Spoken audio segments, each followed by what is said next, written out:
Kapal-kapal menyusuri lautan, membelah samudra.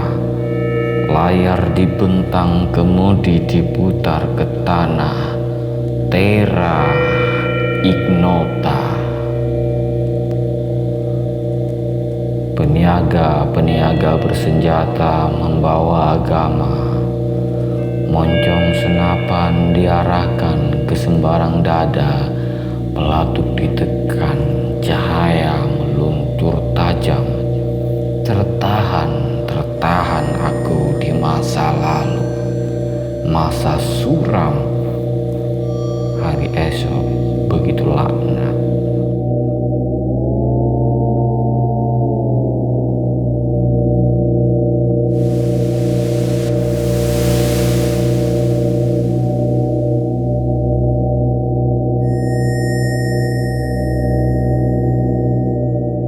Di tahun kemarin itu bersamaan dengan situasi pandemi dan kemudian ada gelombang pertama itu banyak peristiwa-peristiwa yang bermunculan bersamanya. Misalnya BLM atau Black Lives Matter di Amerika yang menyoal tentang isu-isu rasialisme di Eropa, isu-isu tentang kolonialisme di mana kemudian juga banyak monumen-monumen yang dirubuhkan, di mana monumen-monumen itu dia hadir sebagai simbol kekuasaan dan supremasi orang Eropa, orang kulit putih, supremasi maskulinitas, seperti itu.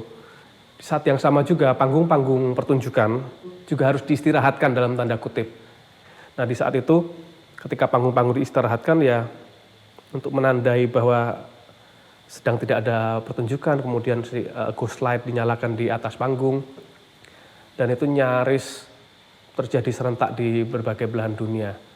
Jadi ada tegangan-tegangan ini yang kemudian memantik untukku juga bisa merefleksikan keadaan dan akhirnya timbullah ide untuk menggarap gagasan atas refleksiku atas peristiwa ini semua dengan mengajak teman-teman dari proyek Kodok Ijo. Rongsokan dendam dan hantu-hantu kakek buyutmu berkeliaran menyusuri kegelapan paling jahanam.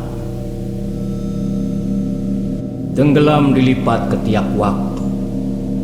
Patung-patung perunggu dikarat pagar berduri dan laut dan tas ransel pada ronta roda koper yang dihajar retakan trotoar berbatu.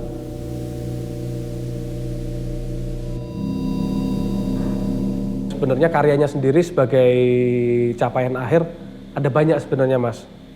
Jadi yang paling penting itu untuk melihat justru pada prosesnya. Jadi di proses kemarin kita emang nggak membayangkan bahwa kita mau membuat karya ini, enggak. Ya jadi memang kemarin itu kita bikin satu ramuan dalam 1 bulan itu yang memang berangkat dari karya-karya instalasiku. Yang bersama dirinya, bersama si objek-objek itu memang dia sudah menyimpan narasi dan proses penelitian artistikku yang panjang.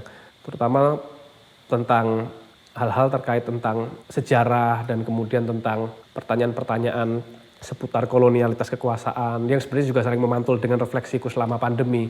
Dari objek-objek yang aku punya bersama narasinya, aku hadirkan di sini di PSBK. Ayo nih dari sini kita bisa mengkonstruksi satu karya apa lagi nih.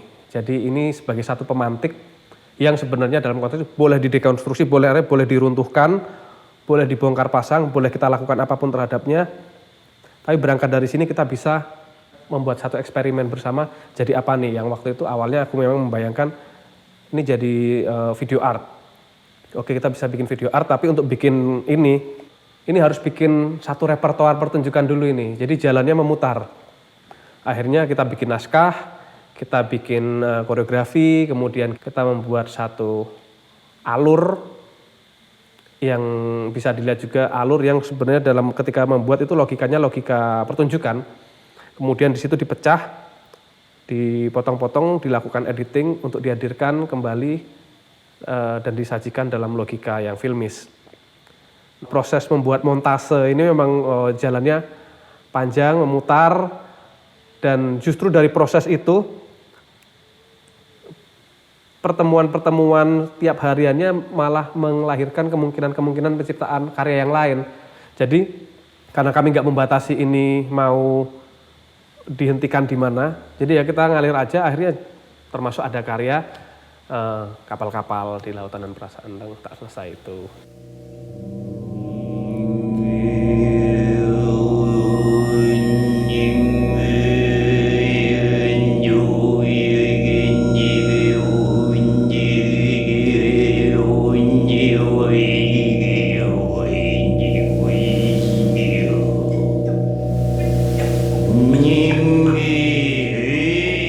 Jadi memang kenapa aku menyoal sejarah atau banyak menyoal sejarah dalam karya-karya.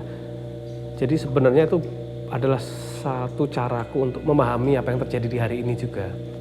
Jadi itu adalah refleksiku atas hari ini, karena kan melihat hari ini mau nggak mau dia tidak bisa dipisahkan dari satu rentetan atau satu perjalanan panjang yang menuntut kita untuk melihat jauh ke belakang dan belajar dari peristiwa itu juga. Plus di saat yang sama sejarah juga dia menyimpan banyak pertanyaan buatku. Sejarah itu kan dia dibuat dalam satu framework kekuasaan tertentu dengan satu logika editing, ada dramaturginya juga di situ. Itu jadi menarik buatku karena di dalam proses itu selalu ada kuasa yang bekerja. Kuasa yang bekerja itulah yang kemudian aku di sini aku garis bawahi sebagai satu kolonialitas kekuasaan yang dia sebenarnya nggak bersembunyi di balik istilah atau terminologi sejarah aja, tapi juga pada sistem pengetahuan kita yang lebih luas sebenarnya seperti itu. Jadi itulah kenapa aku menyoal pada ide-ide atau pada pertanyaan-pertanyaan seputar kolonialitas kekuasaan. Karena dia tidak berhenti saja sebagai satu peristiwa yang sudah selesai nih. Oke, kolonialisme sebagai satu periode sejarah mungkin bisa ditempatkan di masa lalu sebagai sesuatu yang selesai, tapi remah-remah apa nih yang ditinggalkan, yang kemudian dia menyusup masuk dan kemudian membangun realitas kita di hari ini, yang mana remah-remah itu sendiri kan remah-remah yang bermasalah. Misalnya kalau dikembalikan pada refleksiku atas pandemi tadi, misalnya gagasan atas maskulinitas dan rasialisme, itu kan juga sebenarnya turunan-turunan dari akar masalah yang nggak selesai ini. Nah, jadi itu tidak, kupikir kalau aku tidak serta-merta melihat itu ada satu potongan yang nampak, tapi apa yang sih yang nggak nampak di belakangnya, sehingga pelacakan ini bisa jangan-jangan bisa jadi jauh lebih ke belakang lagi, seperti itu. Go slide.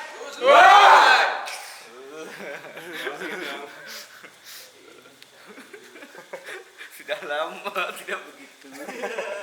Rindu ya? Sudah lama dia tidak ada itunya. Enaknya bang, sana. Ini bocor nggak? Masuk nggak?